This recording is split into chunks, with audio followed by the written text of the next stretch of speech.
If you have a chronic condition, whether it's long COVID, MCAS, fibromyalgia, chronic fatigue, etc., I want you to hear about this because learning this is what changed my chronic illness, and I'm sure if you apply this, it'll change yours too. You ever heard of that phantom limb pain where someone gets a limb removed and yet they still feel excruciating pain in the limb even though it's not there anymore? The pain is created by the brain's interpretation of danger. And the reason why I bring this up is because research is now showing that doesn't just apply to the phantom limb pain. They now see similar nervous system mechanisms involved in things like fibromyalgia, chronic fatigue, IBS, chronic pain, MCAS, histamine issues, hormonal issues, PMDD, anxiety disorders, and functional neurological symptoms, and many more things. This does not mean that those symptoms are fake or that you're just imagining it or it's all in your head. When you touch your hand to a hot stove and you feel that pain isn't being generated by your hand.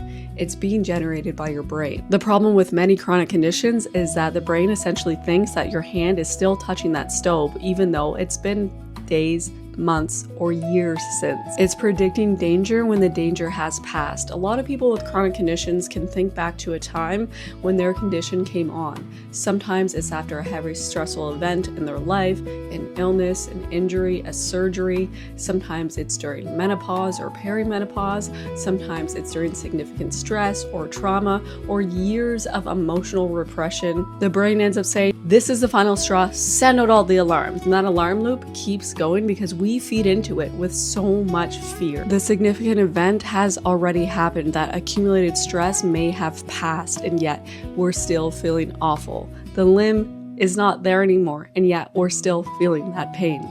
The best news about all of this is that this can change. People are healing from so many chronic conditions by applying nervous system work, brain retraining, and somatics. And this is what I teach people how to do for a living because I was once there myself. If you want to learn more about what I do and how you can help yourself heal, check out the link in my bio or the comments.